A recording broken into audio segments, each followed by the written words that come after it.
Hello, my name's Cameron Brown. I'm the Venues and Companies Manager at Brighton Fringe, and today I'm going to show you how to register a venue in Eventotron. Before we do that, there are a couple of things that I wanted to show you on the Brighton Fringe website quickly. So if you head over to brightonfringe.org and go into the Take Part section at the top here, we've got an area for venue managers that you can find just by clicking here. And if you read this intro at the top here, I recommend reading our venue info pack, especially if you haven't taken part in the Fringe before. It gives a good overview on what taking part involves. You can also find out about our monthly meetings for venue managers here, and you can see the contact details for the participant services team, which is myself and Abby, and you can get in touch with us over phone or email using these details here. In this section, we've got lots of info pages that cover a wide variety of topics for running a Fringe venue. This is where the video will live in the How to Register Your Venue section. We've got a written guide at the top here if you want to go at your own pace and you don't like the sound of my voice. But if we get started in Eventotron now, you can see if you search for Eventotron online, you should find it at eventotron.com. This is a registration system that quite a few Fringe festivals use now, and we are also one of them. At the top here, you can either log in or sign up. If I log out, I can show you how to sign up for a new account as well. So if you haven't got an existing Eventotron account already, you can fill out your details on the right here and register for an account. It's all free to do, but if you do have an existing account, you can log in just on the left here as well. Once you've logged in, you'll be able to see any existing venue profiles by clicking on the venues header on this top banner up here. If you're running multiple spaces, they will all need their own venue profile, but you can see any of your existing ones as these little bubbles here. These will also appear if you've had venues in a previous season. If you've had venues in a previous season, like Brighton Fringe 2022, you'll be able to add them into the 23 season, and a lot of the information will copy over to save you filling out details again. You will need to add your venue profile back into each season that comes up. So I'll show you how to do that in a second, but if we get started with a new venue profile, so we're assuming that we haven't made one in Eventotron before, if you click create a new venue, you'll then be prompted to put in your venue name and the capacity of your venue. This is the seated capacity, but you can always change these details later as well. So do just go ahead and put in the venue name and the capacity of your venue. Now, if you click on create venue, that should take you to your venue profile. You can see at the top here, we're unable to join any seasons because we've not filled out these sections in red. At the top, there's a question that says include in venue browser, yes or no. I'll go into this in a little more detail once we get to an event registration, but this will toggle your visibility to events that are registering for Fringe. So you'll want it set to yes if you want people to see your venue and apply to it. Now, all of this information, a lot of it will also be available to participants as well, and some of it will also appear on the Fringe website. So we have a section as well as a What's On section. We also have a venue section as well. The What's On section is hidden at the moment because we don't have any events on sale. But here you can see this is where your main image would pull through and your title, description, address, so on and so forth. So if you fill out all of these details in red, I'll then show you the other sections of your venue profile.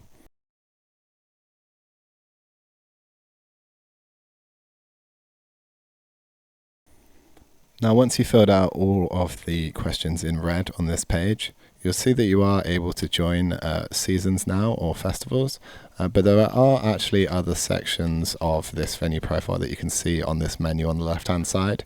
These details carry over every year, so you'll only need to fill them out once and then just double check them.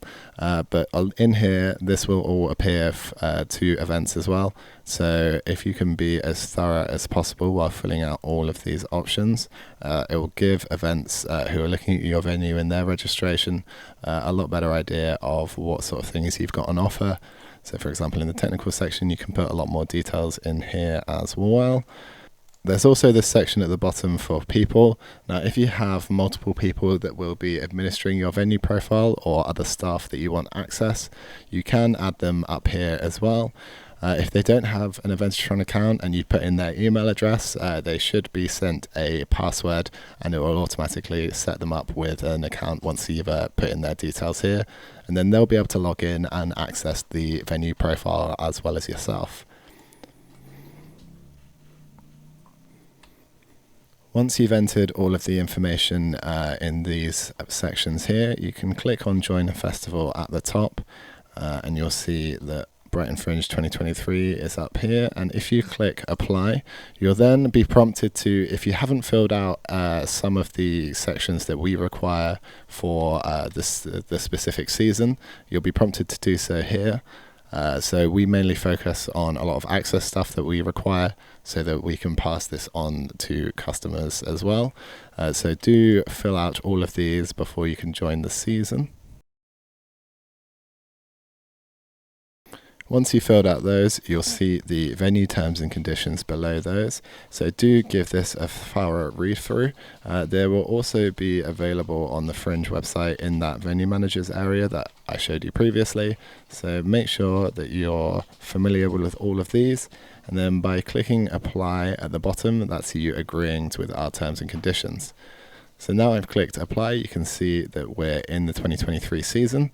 And if I click next, now alongside the venue details tab that we were in previously, you can see that there's a Brighton Fringe 2023 tab.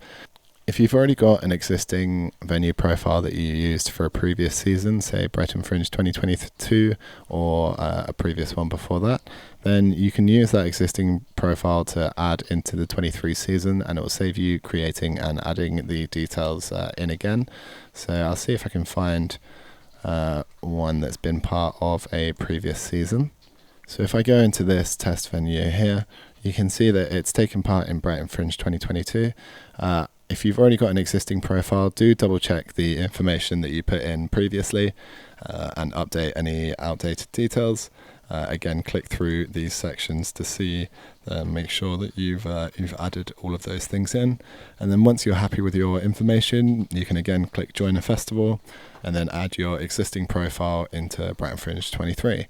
Again, you've got the terms and conditions here. Do read through those and make yourself familiar with them. You can see them on our website as well in the venue managers area. Go down and click apply. That's you accepting our terms and conditions, and you're now in the season. So next to your 22 tab, you'll have a 23 tab. Now, again, in this section, there's a menu on the left, and this is specific to the 2023 season. So things like insurance and risk assessment. All venues taking part in Brighton Fringe 2023 must have insurance. The deadline to supply both your insurance and risk assessment is the 1st of May 2023. So if you say yes here, you'll be able to upload your policy, and you can upload your risk assessment just below that as well. I'll go through some of these in more detail. These should be fairly straightforward, but this basically applies to events once they've connected to your venue. So usually participants can add in their own performance dates and such themselves once they've connected to your venue. But if you don't want anyone doing that, you can toggle these options here. Again, you can also say that if you don't want people to apply, or if you want to automatically accept any venue applications that you get, you can toggle that, but I would leave it to must be approved personally. Any events that you're in conversation with through Eventotron, so there's a built-in messaging system in Eventotron that events can contact you through. They'll appear up here, and also any events that have clicked confirm event interest. I'll explain that in a second when I show you an event registration. But any of those that have messaged you will appear in here. And then once you've connected them to your venue, they'll appear in this section as well. There's also a timeline feature here. So once you've got events connected to your venue and they've put in performance information, you'll be able to see them, and you can do a custom timeline here using these options at the top and print it off if that's handy for you. But I will go into an event registration now, and you can sort of see the dance that happens with connecting a venue registration to an event registration. So if I open up the events section in a new tab, again, any events that you've already created, will appear in this section. You can see that these are some events that have taken part in previous seasons. So if I go into this test event here, you can see that we've got all of these tabs from the different Brighton Fringes.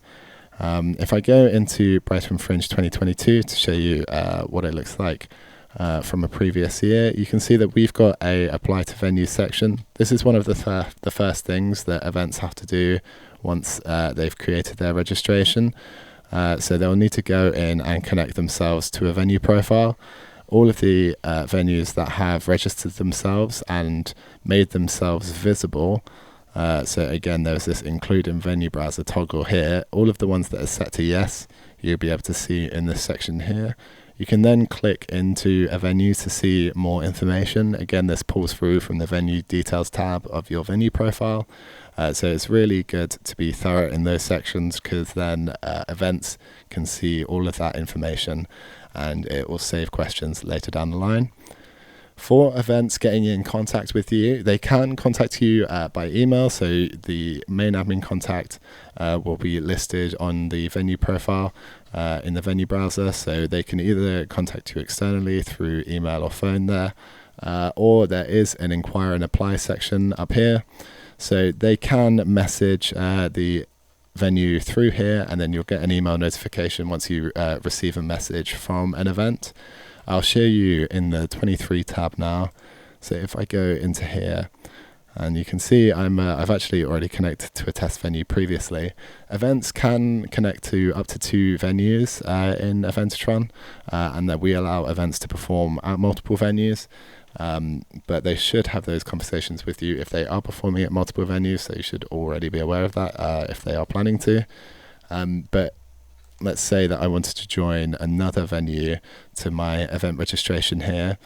You can see that we've got all of these profiles here. This was the one that we just made. And let me go into this. You can see all of the details here that we've created. You can then go into this inquire tab, and events would then either message you externally or through here. So for example, if I send a message here, you'll now see in your venue section in the Brighton Fringe 2023 tab, if you go into events and conversation, you'll see that this event has appeared here, and you'll be able to see any messages that they've sent you here. To get connected to a event registration, both parties will need to click, so for events they'll need to click confirm event interest, and then for venues they'll need to click confirm venue interest. And once both parties have clicked those buttons, the registrations will be connected together. If you're the main admin contact for both the registration and the venue that you're doing, then you can click join venue and event, and that'll skip the step of having to click both of those buttons in the respective sections. So if I get these joined up now, you'll then see that they move out of the events and conversation section and into the events at your venue section. So now if you click into here, this is how you can access an events registration form. So again, you're in the Brighton Fringe 2023 tab of your venue, and then you're in the events at your venue section. And if you click here, you can see the events registration form. And if you go into the dates, times and prices section, you can see this is where events would add in their performance details. Well, we can get to that in the event registration video.